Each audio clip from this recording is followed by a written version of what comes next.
Assalamualaikum warahmatullahi wabarakatuh. Bagaimana kabarnya hari ini anak-anak? Semoga siswa-siswi kelas 5 MI Tarbiyatus Syarifah selalu diberikan kesehatan dan dalam lindungan Allah Subhanahu wa taala. Bertemu lagi dengan Bu Anjani masih dalam video pembelajaran yaitu pembelajaran tematik tema 3 subtema 1 tentang iklan. Nah, kalau eh, yang di tema 2 kita sudah belajar 5W1H atau adik Simba, apa, di mana, kapan, mengapa, bagaimana, siapa. Nah, pada tema 3 ini kita akan belajar mengenai iklan. Langsung saja. Bu Anjani tanya dulu, apa itu iklan? Kalian pasti tahu iklan itu apa? Nah, ada yang tahu? Pinter. Iklan itu yang biasanya ada di TV, Bu. Boleh, itu juga termasuk iklan. Mari kita pelajari iklan lebih lanjut. Yang pertama, pengertiannya iklan. Iklan itu apa? Iklan adalah suatu pesan tentang keunggulan suatu produk atau jasa yang dibuat seseorang atau perusahaan dan ditujukan kepada masyarakat. Nah, fungsinya buat apa, Bu? Atau perusahaan itu membuat iklan bertujuan untuk apa? Iklan itu bertujuan untuk mempromosikan suatu barang atau jasa. Jadi yang dipromosikan itu anak-anak tidak hanya barang, tapi jasa pun juga bisa dipromosikan melalui iklan. Selanjutnya ada media dalam iklan. Ada berapa, Bu? Media iklan itu anak-anak ada dua. Yang pertama yaitu media cetak. Media cetak itu seperti apa? Seperti yang ada di gambar, media cetak itu contohnya ada koran, majalah, poster, spanduk, brosur, dan lain sebagainya. Yang kedua, yaitu media elektronik. Nah, di sini media elektronik itu meliputi televisi, radio, dan internet. Nah, anak-anak, seperti kalau kalian lihat iklan lowongan pekerjaan di koran, itu juga termasuk iklan, tapi media cetak. Kalau kalian lihat iklan minuman, misalnya ale-ale di TV, nah itu termasuk iklan melalui media elektronik. Selanjutnya ada pembagian iklan. Iklan juga dibagi menjadi dua. Yang pertama, iklan komersial. Nah, iklan komersial itu apa, Bu? Iklan komersial itu iklan yang tujuannya untuk memperoleh keuntungan ekonomi. Contohnya, seperti yang di gambarnya Bu Anjani ini, ada gambar Cimory Squash, Cimory Squeeze, Cimory Squeeze ya. Di sini ada Cimory Squeeze dan di sini ada harganya. Nah, iklan komersial ini bertujuan untuk memperoleh keuntungan ekonomi. Jadi ada menghasilkan uang seperti iklan shampoo, iklan minuman, iklan yang biasanya kalian lihat di televisi itu untuk kepentingan ekonomi. Yang kedua, non komersial. Maksudnya apa, Bu? Non komersial itu anak-anak iklan yang tujuannya untuk menginformasikan atau membujuk atau bahkan mendidik masyarakat. Jadi kalau komersial tadi tujuannya mendapat keuntungan berupa uang, kalau non komersial ini dia itu keuntungannya bukan dalam hal uang atau ekonomi, tapi dalam hal sosial. Nah, contohnya itu iklan dari Kementerian Kesehatan tentang diet seimbang, buah-buahan, sumber vitamin dan mineral. Ini tuh untuk menginformasikan kepada masyarakat atau mendidik masyarakat bahwasanya mari kita makan buah karena buah itu mengandung banyak vitamin dan mineral. Itu tujuan dari iklan non komersial. Selanjutnya ada hal-hal yang harus kalian perhatikan dalam membuat sebuah iklan. Yang pertama, informatif. Nah, iklan itu isinya harus eh, memberikan informasi kepada seseorang, tidak boleh yang tidak bermanfaat. Nah, yang kedua ada komunikatif. Yang ketiga ada kalimatnya itu singkat tetapi jelas. Iklan itu tidak perlu kalimat yang panjang, tapi hanya kalimat yang singkat tapi jelas. Bahasanya mudah dipahami. Nah, nggak boleh pakai bahasa yang terlalu rumit. Bahasa sehari-hari boleh, ada bahasa non formal atau bahasa formal, itu boleh dijadikan bahasa iklan. Yang terakhir ada tulisan dan gambarnya harus menarik perhatian masyarakat. Selanjutnya ada kata kunci. Nah, di sini iklan itu kan tadi harus disajikan dengan kata-kata yang menarik. Nah, salah satunya itu dengan menggunakan kata kunci.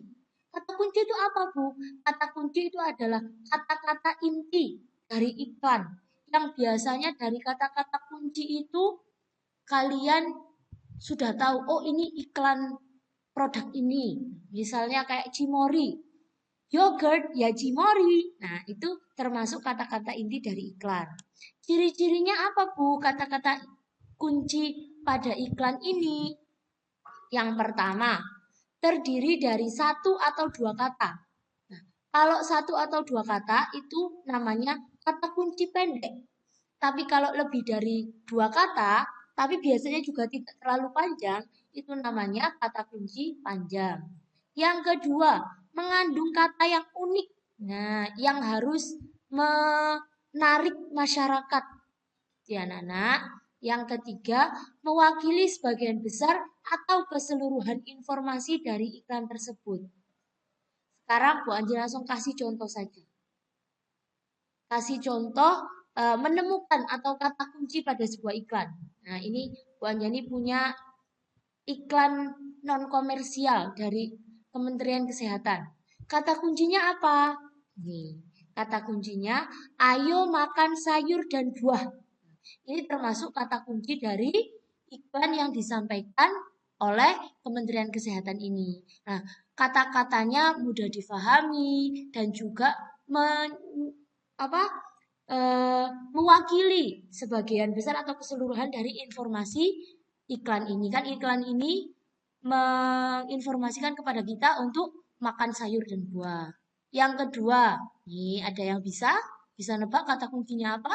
Ya, kata kuncinya gampang sekali tebak. Itu ada yang paling besar sendiri, yaitu gizi seimbang.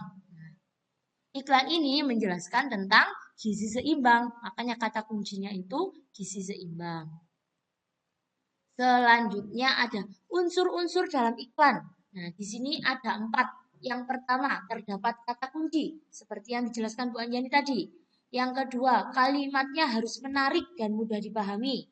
Yang ketiga, kalimatnya itu harus bersifat persuasif. Persuasif itu apa, Bu? Harus bersifat ajakan. Seperti yang tadi, ayo kita makan sayur dan buah. Itu kalimatnya bersifat persuasif. Dan yang terakhir, gambarnya harus menarik dan mendukung. Nah, seperti iklan yang sebelumnya tadi, ada gambar apel. Itu kan bisa menarik perhatian masyarakat. Nah, di sini Bu Anjani kasih satu contoh iklan. Dan kita bersama-sama mengidentifikasi. Ya, mengidentifikasi iklan ini unsurnya apa saja. Nah, bisa kalian lihat di situ ada anak laki-laki membawa air. Nah, sekarang pertanyaan yang pertama, identifikasi yang pertama. Berisi tentang apa iklan tersebut? Isinya tentang apa, Nak? Berisi tentang pentingnya air bagi tubuh. Nah, yang kedua, kepada siapa iklan ini ditujukan? Kepada siapa? Kepada siapa saja atau kepada semua orang yang membaca atau melihat iklan tersebut. Yang ketiga, apa kata kunci? Kata kunci yang terdapat pada iklan. Apa? Yo, ada yang tahu? Pintar. Kata kuncinya pentingnya air untuk kita. Nah, ini sebagai kata kuncinya ya, Nak. Ini kata kuncinya. Pertanyaan selanjutnya, apa makna dari kata kunci ini? Kenapa orang ini kok bisa memakai kata kunci ini? Maknanya apa? Maknanya adalah manfaat air bagi tubuh. Air itu sangat bermanfaat buat tubuh. Makanya dibuat kata kuncinya itu pentingnya air untuk kita. Pertanyaan selanjutnya, Apa makna dari gambar yang ditampilkan? Bisa kalian lihat, di sini ada gambar anak laki-laki sedang memegang segelas air, lalu tangannya jempol gini. Artinya apa? Artinya tubuh itu orang yang membuat iklan ini ingin menyampaikan bahwa tubuh itu menjadi sehat karena asupan air yang cukup. Bisa dilihat di sini ada gambar anak yang sehat. Dilihat anaknya ini bugar, senyum, dan tangannya itu jempol sambil memegang gelas berisi air putih. Nah, ini menunjukkan bahwasannya makna dari gambar ini atau yang ingin disampaikan sama yang membuat iklan ini adalah tubuh kalian itu menjadi sehat kalau asupan airnya itu cukup. Pertanyaan yang terakhir, mengapa pembuat iklan ini memilih kalimat dan gambar tersebut? Nah, karena sesuai dengan tujuan iklannya, yaitu memberitahu pentingnya air bagi tubuh kita. Anak-anak, mudah kan untuk mengidentifikasi unsur-unsur dalam iklan? Mudah sekali. Bu Anjani yakin bahwasanya anak-anak kelas 5 ini pasti bisa semuanya. Nah, untuk itu tugas kalian di rumah silahkan kerjakan LKS halaman 10. LKS tema 3 ya, halaman 10. Dan juga evaluasi bahasa Indonesia subtema 1 halaman 27 dan 27 sampai 29. Nah, sekian pembelajaran tematik bersama Bu Anjani hari ini. Semoga bisa bermanfaat buat kalian. Kalian bisa menangkap ilmu dari Bu Anjani dengan baik. Jika ada yang kurang jelas atau ingin ditanyakan, silahkan langsung menghubungi guru tematiknya masing-masing. Sekian dari Bu Anjani. Tetap belajar semangat di rumah. Meskipun kita belum bisa bertemu, tapi kita harus tetap semangat belajarnya. Oke? Wassalamualaikum warahmatullahi wabarakatuh.